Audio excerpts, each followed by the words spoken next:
parmi les grands espoirs de 2026, il y a celui d'avoir un monde meilleur pour nos amis iraniens. Le pays continue de se soulever, un rejet frontal du système islamique lui-même, et ce n'est pas la première fois que le peuple iranien se soulève contre le régime du guide suprême iranien Ali Khamenei. Mona Jafarian, cofondatrice de l'association Femmes Azadi et auteure du livre Mon combat aux éditions Stock, est avec nous. Bonjour Mona Jafarian. Bonjour. Est-ce que, au moment où tout le monde se souhaite une bonne année, vous avez des espoirs que le bonne année de nos amis iraniens soit suivi des faits ? Écoutez, il est trop tôt pour le dire, mais c'est vrai que l'ampleur des manifestations, le nombre de personnes dans les rues, le fait que ça corresponde à plusieurs classes sociales, plusieurs ethnies, avec des slogans qui sont très forts, nous donne énormément d'espoir là. En 2022, il y a eu la mort de l'étudiante Mahsa Amini aux mains de la police des mœurs, qui a servi d'étincelle à cette révolte populaire. Est-ce qu'on est dans la continuité ou est-ce que ce sont plus des raisons économiques, notamment la terrible inflation qui a déclenché ce phénomène ? Alors l'inflation, ça a été l'étincelle, mais effectivement, on est juste dans la continuité de ce qui a été commencé par le peuple iranien en 2022.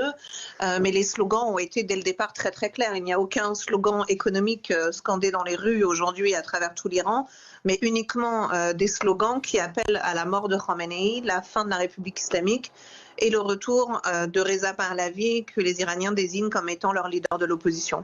Alors, parmi les bilans qui ont été donnés, j'en ai retenu un, celui de jeudi, mais évidemment, on imagine qu'il n'est pas figé. 6 personnes sont mortes dans des affrontements avec les forces de l'ordre. Est-ce que la réaction des forces de l'ordre est toujours aussi violente ? Est-ce que là-bas, sur place, il y a cette crainte immense ?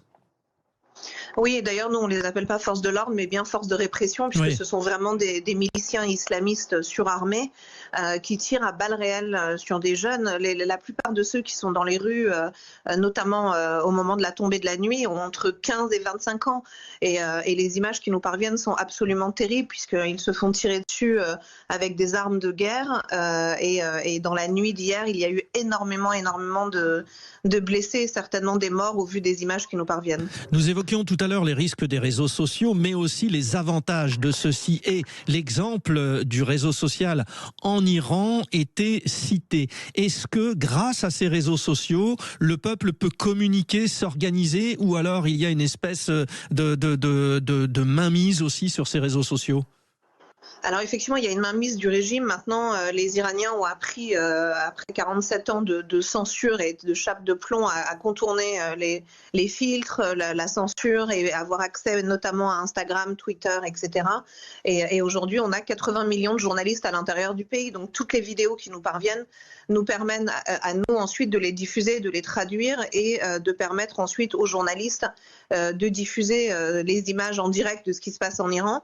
Alors pour le moment, le régime n'a pas encore complètement coupé Internet, puisqu'en général, il coupe totalement pour pouvoir massacrer à huis clos. Pour le moment, on a encore accès aux vidéos.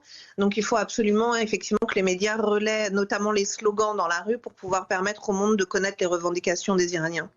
Bon, la situation est aggravée évidemment par les sanctions économiques imposées par les États-Unis avec cet embargo, sécheresse historique aussi à travers le pays. Est-ce qu'aujourd'hui, l'Iranien lambda, classe moyenne, vit... alors, on va dire en fonction de ses besoins. Est-ce qu'on peut se nourrir normalement ? Est-ce qu'on peut avoir des conditions de vie décentes ? Alors, il y a un aspect qui est très important, c'est que si aujourd'hui, effectivement, les Iraniens sont dans cette situation, ils ont bien conscience que ce n'est pas parce que les Américains mettent des sanctions, mais bien parce que le régime mène une politique terroriste qui nous mène à être isolés du reste du monde. Mais pour les chiffres, effectivement, on a plus d'1 Iranien sur 2 qui vit sous le seuil de pauvreté. On a aujourd'hui 30 millions de personnes dans le pays qui ne peuvent même plus subvenir à leurs besoins fondamentaux. Pour vous donner une idée, aujourd'hui, un salaire moyen iranien, on est à $80. Donc c'est absolument phénoménal par rapport à l'inflation et au prix de la vie. Donc effectivement, les Iraniens sont complètement étouffés et dans le même temps, on a un régime qui ne fait aucun effort et qui continue à financer à coups de milliards son programme balistique et ses proxys terroristes. Comment est perçue la déclaration du président américain Donald Trump qui se dit prêt à intervenir, même si évidemment Téhéran s'y oppose?